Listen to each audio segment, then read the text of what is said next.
welcome to the Jeff Fishing Vlog. Today I'm at my little brother Christopher's place. This is one of my favorite fishing partners. Like I always say, one of my best friends, favorite fishing partners.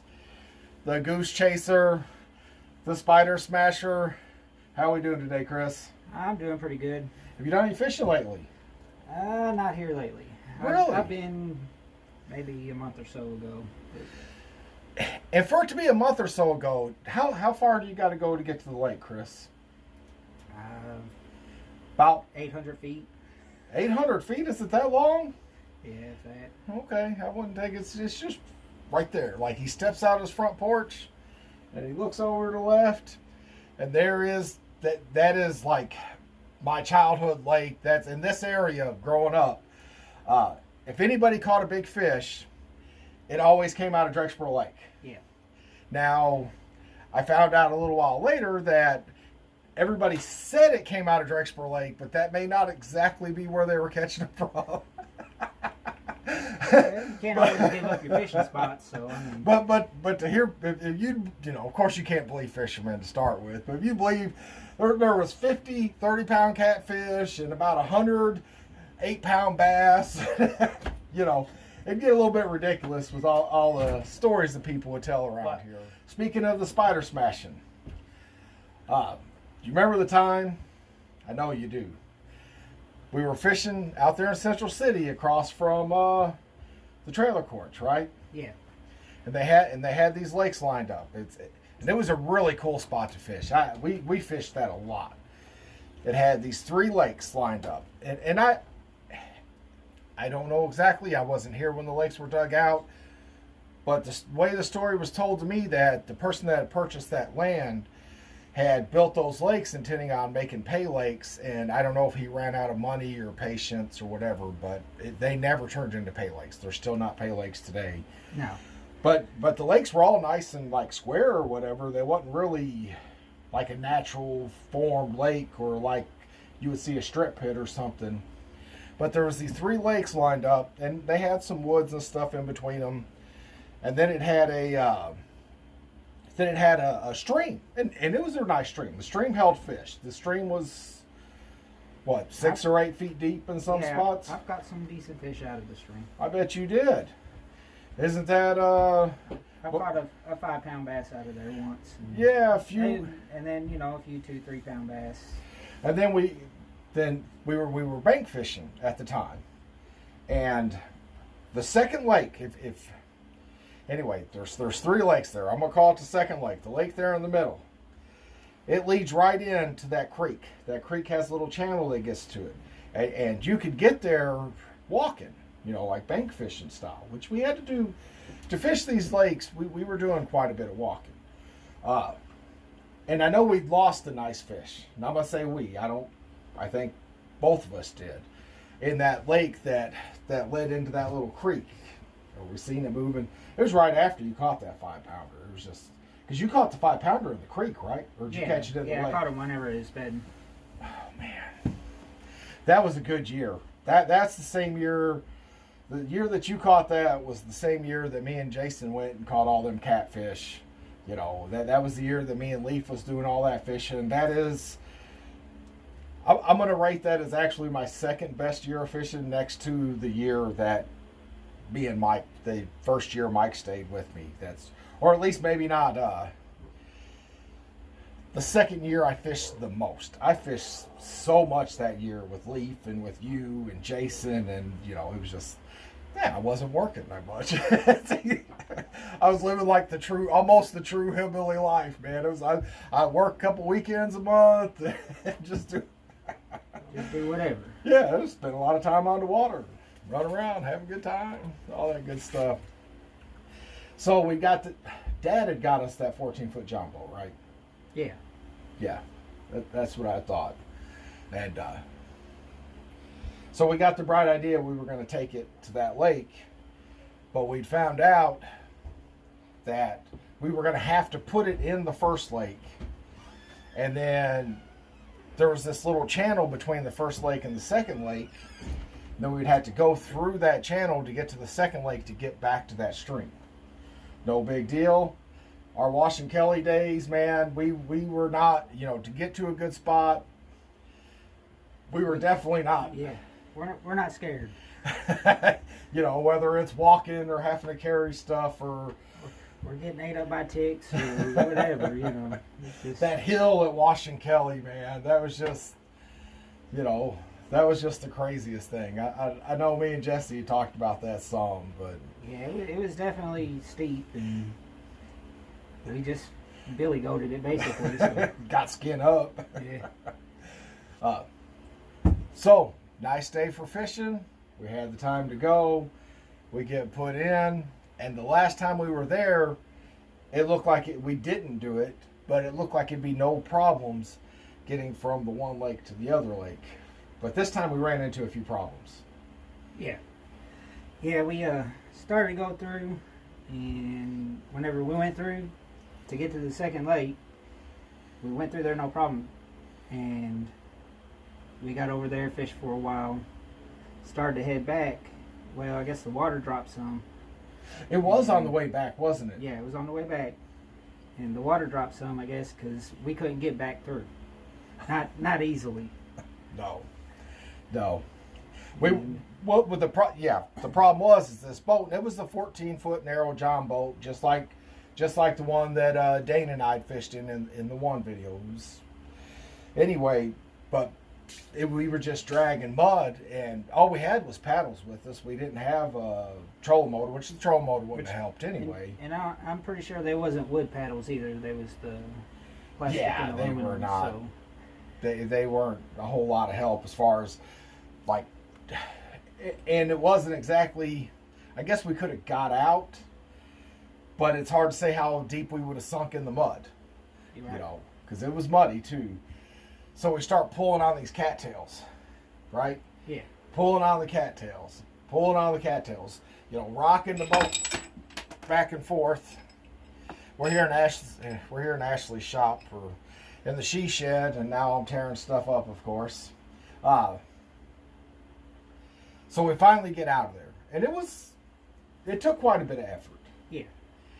So we get out, and now we get our paddles, and we're gathering our senses about us. And we look around, and there is spiders everywhere. I mean, just covered the boat. They were all about yay big, and all of them looked like little fiddles with great big fangs on them. Yeah, I'm pretty sure they was all brown recluses. I'm absolutely positive they were brown recluses, and there was hundreds of them. And of course, you looked at me. Yeah. And then it was like, just start killing them. Yeah, and Chris looks at me and says, "What do we do?" And I'm like, "We're going to start killing them. What can we do?" I mean, we got out of it fine. There's no, We didn't get bit, so I mean, guess what? It's all right. But, And if I had my choice, I would still rather have the boat full of spiders than the boat full of snakes. yeah. The spiders, I don't think they necessarily noticed we were there so much. So we were just smashing, and then we got to roll. Then after we smashed for a few minutes, we're like, all right, let's start rolling. And then a big bunch of them would come out from underneath one spot. They had to stop and smash for a few minutes. And he is the king. He is the king of one more cast. So you got to understand, when we're doing this, it's getting dark. Because we were already in the spot, and I'm like, man, we've only got so much time to try and get back or whatever. And he's like, one more cast. And then, all right, well, of course, one more cast is obviously 5. Unless you get a bite. And then you got to have at least 10 more. Right, because every time you get a bite or you catch one, that just restarts the clock, Yeah. So it's getting dark, and we got this. Not only do we have this boat full of spiders, we still have to get the boat back to where we put it in at, and then we have to carry it a little ways to the truck, about 50 to 100 yards or whatever. But we made it out of it. It's just a bunch of crime. We did catch a few fish. Yeah. I don't think we caught anything worth dying over. Or worth getting a big old brown recluse hole in our arm or leg or anything. But no, it wouldn't have been my favorite day, but It turned out to be a good story, though. I tell you, I get a kick out of it every now and then. Whenever I see them spiders, I'm just like, it always reminds me of that trip right there.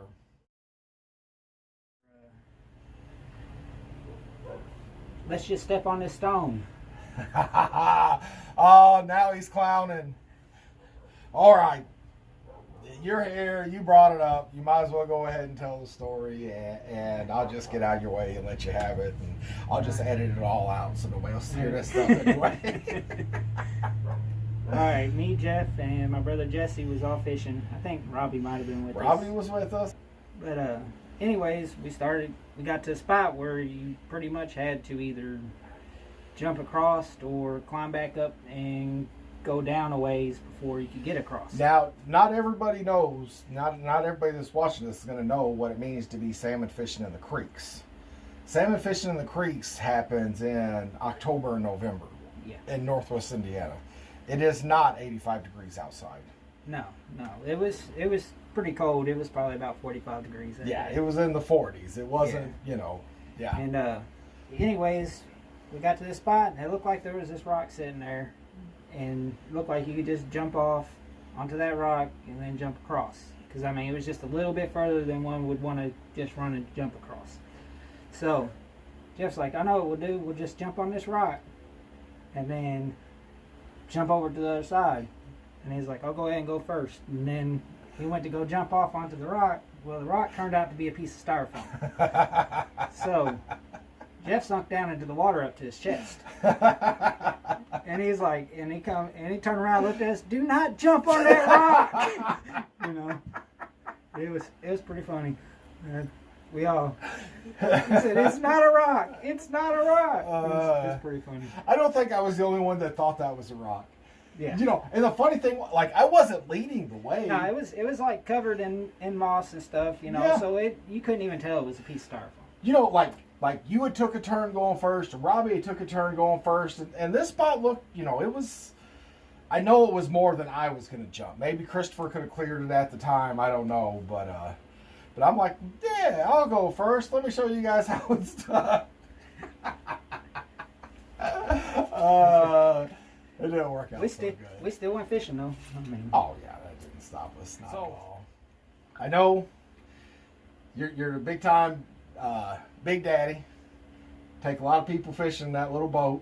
He's got my old little bass hound. Yeah, bass hound. Man, I love that boat. It's just one of them little plastic boats, not the one like Dad used to have.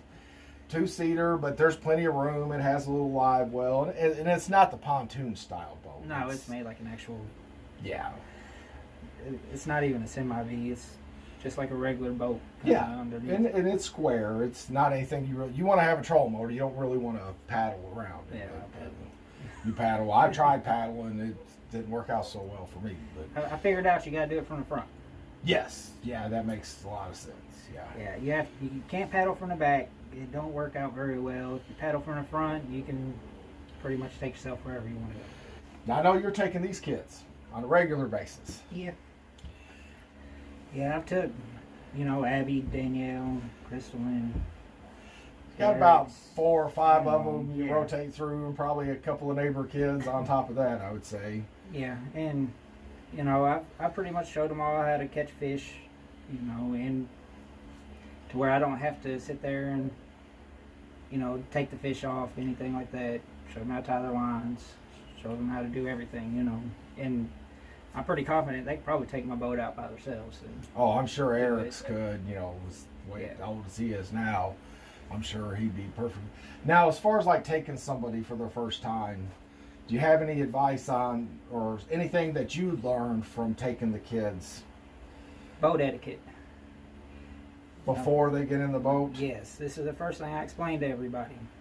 You don't want to stand up and try to walk around, Number 2, you don't whip your pole around everywhere. You kind of want to be aware of where the other person's at. Fair enough.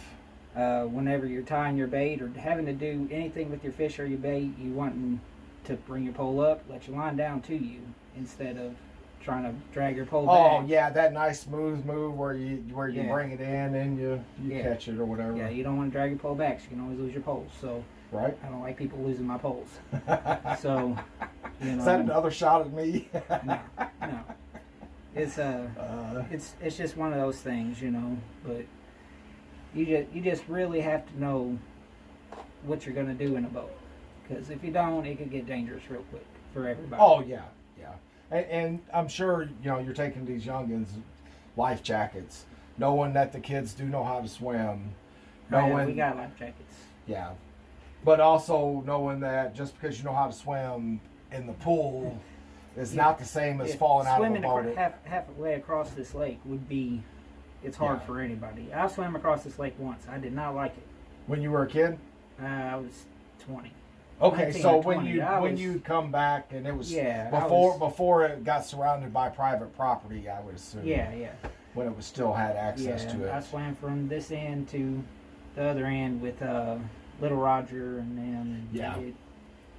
By the time I got to the other side, I didn't want no more swimming. I didn't.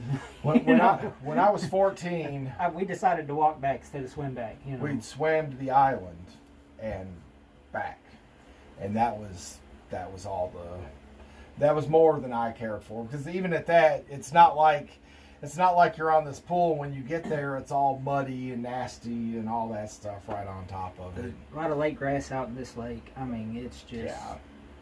Yeah. You wouldn't want to swim in it now. I mean, there hasn't been enough people out there, so it's kind of growed up some, and it has nice fish though. I mean. Oh yeah. Ashley's caught a 18-inch crappie out of there, and. Now, was that an 18-inch crappie caught out of Drakesboro Lake, or was that an 18-inch crappie caught out of Drakesboro Lake? No, it was caught out of Drakesboro. And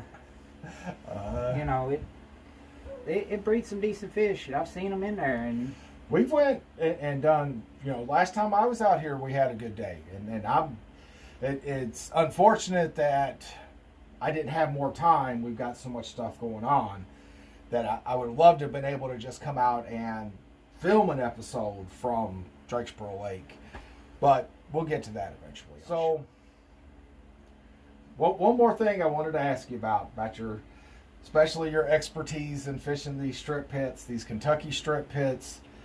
And one of the things that I had a hard time getting over is when I'm reading, I've always been big on fishing literature, on bass fishing literature.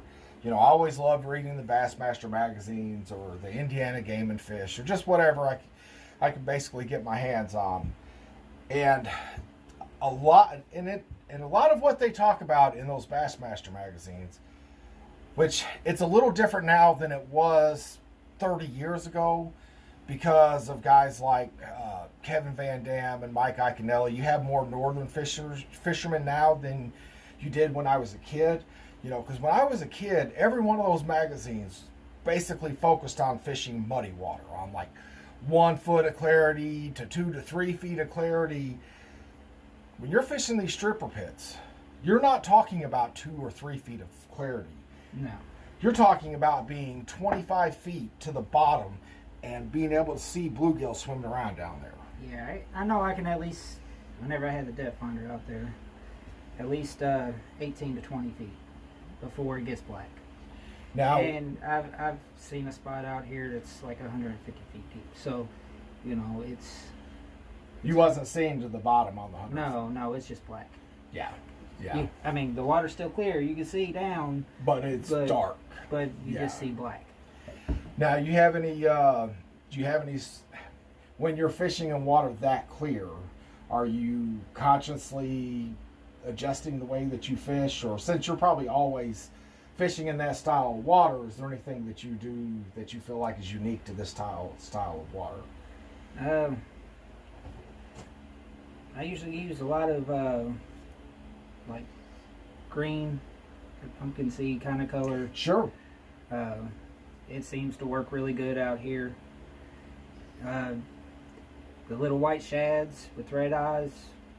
Talking about the flukes? Better. No, not the flukes. They're the power bait. Okay. Yeah. You talking about They're about this big, yeah. With the big fat tail on the end?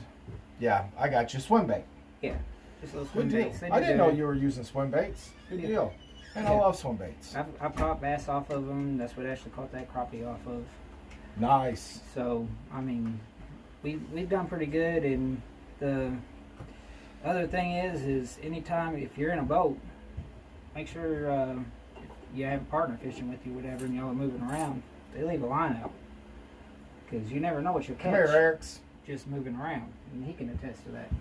Now, I must say, because I have not been fishing with him, he's not yet one of my favorite fishing partners, but I'm absolutely sure this is one of Christopher's favorite fishing partners. Is this true to say? Yeah.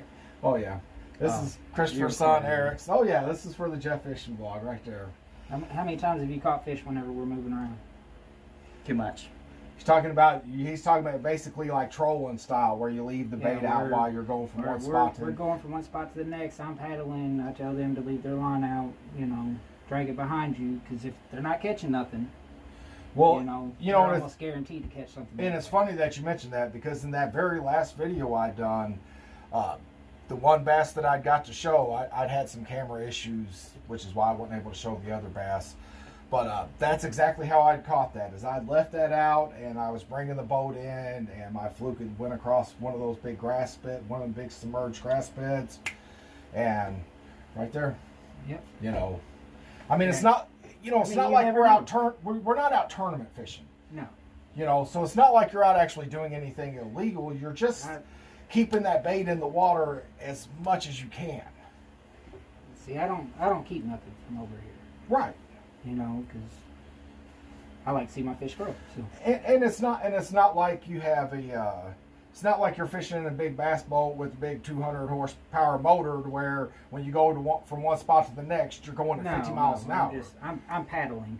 Right. And in my little boat, I'm using a trolling motor. I'm not. Or if you're using a trolling motor, you run around with 1, 2, someone's in there. Not we're running it wide open. But. Now, since you're standing here, it's not now since you've got in the shot a couple times here. Do you have any favorite lures or any favorite style of fishing that you like to do? No, I'm not much of a fisher anymore. What about when you used to fish with Dad? I didn't know about any of it. You I didn't just know fished about to any of fish. it? It was fun. I got you. You know what's fun? Catching fish. That's what's fun. Heck yeah. He's got some decent ones out here, though. I know. You've always sent me pictures. Anytime you guys come out here, and I'm not out fishing because I've had other priorities, because we were taking care of, not literally taking care of, but we were doing a lot of stuff. We were spending a lot of time with my niece, so we wasn't fishing as much because we were doing stuff with Riley and CJ. So I think we've got plenty of stuff going on. I do have a question for you guys, and you know this just because you know the man. And I don't know if you've ever talked to Pat Paul Red about fishing, but he had one surefire piece of advice, and that is, do you know when the best time to go fishing is? No. Anytime you can. That's right. Now you know. Thanks for watching.